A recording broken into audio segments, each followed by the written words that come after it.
والذين يقولون ربنا هب لنا من أزواجنا وذرياتنا قرة أعين واجعلنا للمتقين إماما. الحمد لله نحمده ونستعينه ونستغفره ونعوذ بالله من شرور أنفسنا ومن سيئات أعمالنا ومن يهده الله فلا مضل له ومن يضلل فلا هادي له واشهد ان لا اله الا الله وحده لا شريك له واشهد ان محمدا عبده ورسوله ارسله بالحق بشيرا ونذيرا. اما بعد فان خير الحديث كتاب الله وخير الهدي هدي محمد صلى الله عليه وسلم وشر الأمور محدثاتها وكل محدثة بدعة وكل بدعة ضلالة وكل ضلالة في النار. فأعوذ بالله من الشيطان الرجيم. بسم الله الرحمن الرحيم. يا أيها الناس اتقوا ربكم الذي خلقكم من نفس واحدة وخلق منها زوجها وبث منهما رجالا كثيرا ونساء واتقوا الله الذي تساءلون به والأرحام إن الله كان عليكم رقيبا. يا أيها الذين اتقوا الله حق تقاته ولا تموتن إلا وأنتم مسلمون. يا أيها الذين اتقوا الله قولوا قولا سديدا يصلح لكم أعمالكم ويغفر لكم ذنوبكم ومن يطع الله ورسوله فقد فاز فوزا عظيما. قاف والقرآن المجيد بل عجبوا أن جاءهم منذر منهم فقال الكافرون هذا شيء عجيب أإذا متنا وكنا ترابا ذلك رجع بعيد. وقال الله تعالى في القرآن المجيد كلا إذا بلغت التراقي وقيل من راق وظن أنه الفراق والتفت الساق بالساق إلى ربك يومئذ المساق. وقال الله تعالى في موضع آخر كل نفس ذائقة الموت. وقال النبي صلى الله عليه وسلم من أحب لقاء الله أحب الله لقاءه من كره لقاء الله کرہ اللہ لقاءہ متفق علیہ. تمام قسم کی تعریفات و توصیفات، بڑائی، کبریائی، عظمت، جاہ و جلال خالق کائنات مالک ارض و سما کے لیے لائق و زیبا ہے، جو ہم تمام کا پالنہار ہے. سبحان اللہ بحمدہ سبحان اللہ العظیم. اس کے بعد درود و سلام ہو جیو میرے اور آپ کے نبی جناب محمد رسول اللہ صلی اللہ علیہ وسلم پر، جو ہمارے لیے داعی و نذیر، سراج المنیر اور سراپا ہدایت بنا کر بھیجے گئے تھے. محترم حضرات، خطبہ جمعہ کا موضوع ہے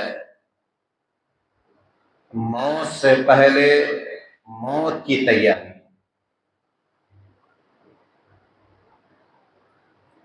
موت ایک ایسا لفظ ہے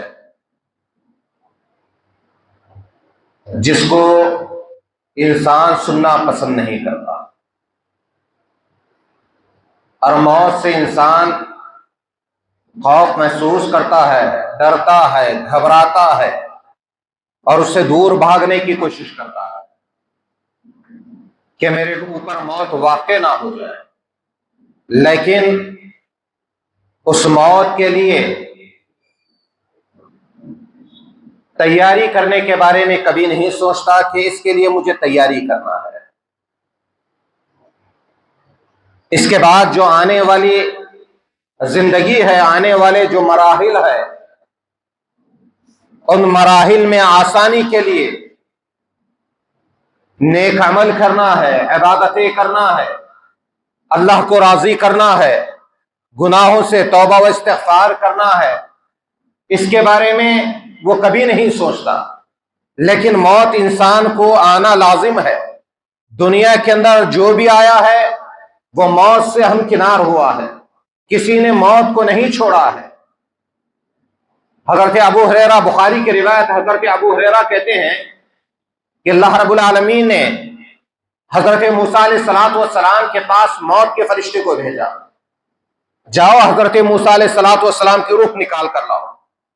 جب موت کا فرشتہ حضرت موسیٰ علیہ السلام کے پاس پہنچتا ہے تو حضرت موسیٰ علیہ السلام اس کو ایک تھپڑ رسید کر دیتے ہیں، یہاں تک کہ اس کا ایک دانت ٹوٹ جاتا ہے، اور وہ اللہ رب العالمین کے پاس چلا جاتا ہے اور جا کر کہتا ہے اللہ تو نے مجھے ایک ایسے بندے کے پاس بھیجا ہے جو موت کو پسند نہیں کرتا، جو موت کو پسند نہیں کرتا۔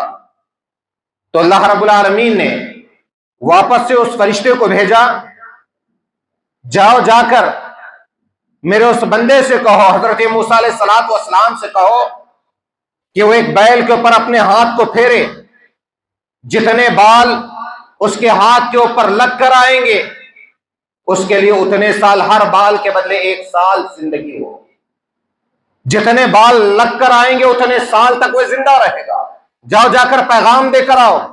وہ فرشتہ آیا، حضرت موسیٰ علیہ السلام کے سامنے اس بات کو رکھا، یہ اللہ کا حکم ہے کہ تم بیل کے اوپر ہاتھ کو پھیرو اور جتنے بال اس کے تمہارے ہاتھ پر لگ کر آئیں گے اتنے سال تک تمہارے لیے زندگی ہے، اور اس کے بعد پھر موت ہے، اس کے بعد پھر موت ہے۔ تو حضرت موسیٰ علیہ السلام نے کہا اس کے بعد بھی مجھے مرنا ہے؟ کہا ہاں اس کے بعد بھی مرنا ہے۔ تو حضرت موسیٰ علیہ السلام نے کہا جب مرنا ہی ہے تو میری روح ابھی قبض کر لے، میں اتنے سال تک کیوں انتظار ہوں۔ تو ہر آنے والے کو یہاں سے جانا ہے، اور جانے والے کے لیے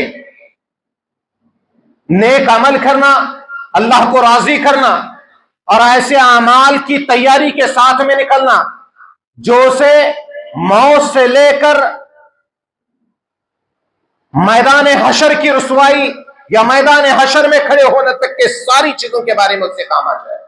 اتنی تیاریاں اس کو کرنا ہے جب تک کہ اس کا فیصلہ نہیں ہو جاتا کہ اس کو جنت میں ڈالا جائے گا یا اس کو جہنم میں ڈالا جائے گا، وہاں تک کے لیے اسے نیک عمل کی تیاریاں کر کے چلنا ہے۔ کہ مومن کیسا ہوتا ہے؟ حضرت عبداللہ بن عمر کہتے ہیں کہ ایک مرتبہ میں اللہ کے نبی کے ساتھ میں تھا، ایک انصاری صحابی آیا، اچانک آ کر اس نے اللہ کے نبی سے سوال کیا، اے اللہ کے نبی مومنوں میں سب سے اچھے اخلاق والا مومن کون ہے؟ سب سے اچھے اخلاق والا مومن کون ہے؟ اللہ کے نبی جناب محمد رسول اللہ صلی اللہ علیہ وسلم نے فرمایا مومنوں میں سب سے افضل کون ہے؟ اللہ کے نبی نے فرمایا جو ان میں سب سے اچھے اخلاق والا، سب سے اچھے اخلاق والا ہوگا وہ سب سے افضل مومن ہے۔ اس کے بعد اس نے سوال کیا کہ سب سے عقل مند مومن کون ہے؟ سب سے عقل مند مومن کون ہے؟ تو اللہ کے نبی نے فرمایا سب سے عقل مند مومن وہ ہے جو اپنی موت کے بعد آنے والے مراحل کے لیے تیاری ہے، جو آنے والی زندگی ہے اس زندگی کے لیے تیاریاں کر لے، نیک عمل کر لے، وہ سب سے عقل مند مومن ہے۔ کہ اللہ رب العالمین نے ہمیں دنیا کے اندر بھیجا ہے، بھیجنے کا مقصد کیا ہے؟ کہ اس کی عبادتیں کرے، نیک عمل کرے، اس کو راضی کرنے کی کوششیں کرے۔ اللہ رب العالمین نے دنیا میں ہمیں اسی وجہ سے بھیجا ہے، یہ نہیں کہ ہم عیاشیاں کریں، ہم نافرمانیاں کریں، ہم گناہ کے کام کریں، ہم خطا کے کام کریں، اور ان خطاؤں کے اوپر نہ ہمیں افسوس ہے، نہ ان گناہوں کے اوپر ہمیں افسوس ہے، نہ ہمیں کبھی اس کے اوپر جو ہے ندامت ہوتی ہے کہ ہاں ہم نے گناہ کے کام کیے ہیں، ہم نے خطا کے کام کیے ہیں۔ مومن کیا کہتا ہے؟ مومن یہ کہتا ہے ہمیشہ جب گناہ کا کام ہوتا ہے وہ کہتا ہے کہ مجھ سے گناہ کا کام ہوا ہے، مجھ سے خطا کا کام ہوا ہے، مجھے اس کے لیے تیاری کرنا ہے۔ ایک مومن کا معاملہ ہے۔ لیکن جو دنیا کے اندر رہنا چاہتا ہے، جو دنیا کے اندر جینا چاہتا ہے، اسے موت کا خیال تک بھی نہیں آتا، وہ موت کے بارے میں سوچتا تک بھی نہیں ہے۔ وہ یہ سوچتا ہے کہ مجھے موت نہ آئے تو کتنا اچھا۔ اللہ کے نبی جناب محمد رسول اللہ صلی اللہ علیہ وسلم موت کی ایک تیاری ہے، موت کی ایک کڑی، اس منظر کو اپنے سامنے نہیں ہے تو اس کی تیاری بھی تو شروع کرنا ہے کہ کیا پتا کل قیامت کے دن انسان سے کن چیزوں کے بارے میں سوال کیا جائے گا، کس کے بارے میں پوچھا جائے گا۔ اب دنیا کے اندر کیا کچھ نہیں ہوتا ہے، ہاں